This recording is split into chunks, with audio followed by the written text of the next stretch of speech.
আবারও বোল্ড গন। অ্যাডভান্টেজ তার batting, fuller লেংথে একটা loopy delivery.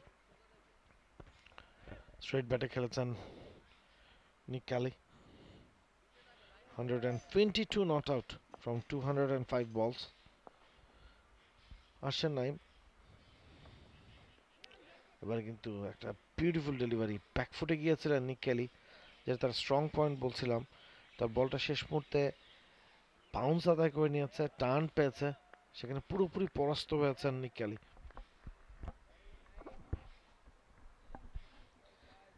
Naim as usually বেশ টাইট, অ্যাকিউরেট অ্যান্ড ইকোনমিক।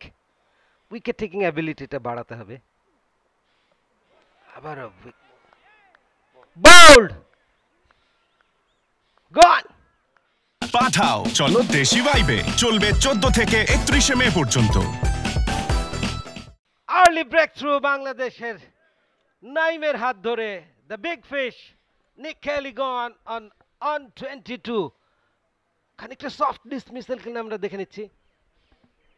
একটা দ্বিধাদ্বন্দ্ব কাজ করছিল তার মধ্যে, ব্যাকফুটে যাবেন না ফ্রন্ট ফুটে খেলবেন। আপনি যদি খেয়াল করেন, ব্যাকফুটটা পেছনের দিকে গিয়েছে, ফ্রন্ট ফুটটা সামনেই ছিল। আপনি যখন ব্যাকফুটে খেলবেন, এবং ব্যাকফুট যেটা তার স্ট্রং পয়েন্ট, যেটা নিয়ে আমরা একটু আগে আসলে আলোচনা করছিলাম, সেটার একটা হাফ হার্টেড পজিশনে পৌঁছে গিয়েছিলেন, সে কারণে আসলে উইকেটটা খোয়াতে হলো নিক ক্যালিকে। Big breakthrough for Bangladesh. এবং কেলি বলছিলেন যে আমরা যদি কালকে আর্লি মর্নিং 2-3টা উইকেট হারিয়ে ফেলি, তখন আমরা বিপদে পড়ে যেতে পারি, এবং বাংলাদেশ সেই কাজটাই করতে চাইবে। নিউজিল্যান্ডকে ডিকটেট করতে না দিয়ে নিজেদের হাতে ম্যাচের দখল নিতে হলে আরও 1-2টা উইকেট দরকার। তা ভুলে গেলে চলবে না, 6টা উইকেট নিউজিল্যান্ডের গেলেও এখনও কিন্তু তাদের টেইল ওপেন করা যায়নি, বিকজ এই দলটার টেইল বলতে কিছু নাই। একমাত্র জেডেন লেনক্স ছাড়া সবাই ব্যাটিং করতে পারেন। ডিন ফক্সক্রফট এসেছেন, he is a pure batsman. প্রথম ওয়ানডেতে বাংলাদেশ এর এগেনস্টে 72 রানের একটা ইনিংস খেলেছেন। তৃতীয় ওয়ানডে যেটা নিউজিল্যান্ড জিতেছে, সেটাতে ম্যাচ সেরা ছিলেন। 8 নম্বরে ব্যাটিং করলেও he is a genuine batter, proper batter.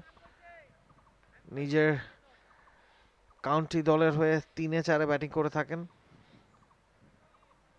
এখান থেকে যদি একটা উইকেট নিতে পারেন, সেক্ষেত্রে আদি অশোক এবং ক্রিস্টিয়ান ক্লার্ক আছেন 9 ও 10 নম্বরে। তারাও তাদের ব্যাটিং ক্যাপাবিলিটির প্রমাণ প্রথম ইনিংসে দিয়েছেন। টেকনিক্যালি সলিড ব্যাটসম্যান তারাও।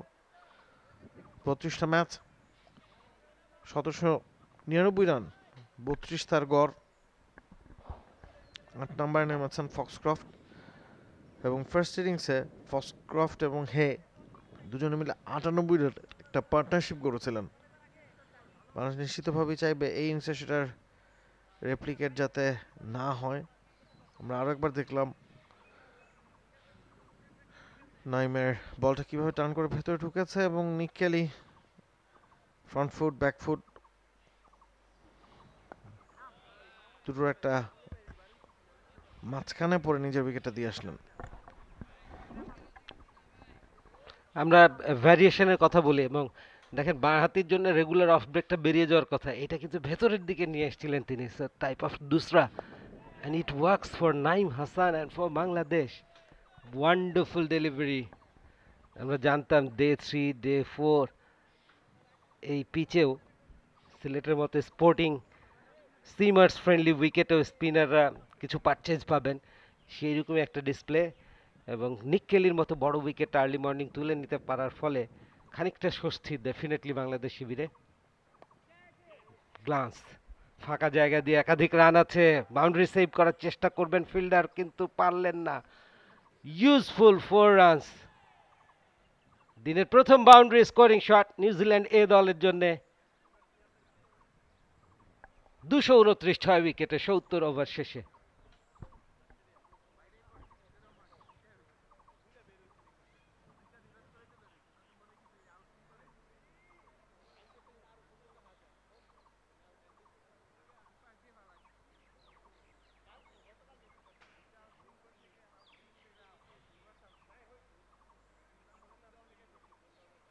For more updates, subscribe to our YouTube channel and click on the bell icon. Follow us on Facebook and Instagram. Download T Sports app to enjoy exciting games and highlights. Visit tsports.com.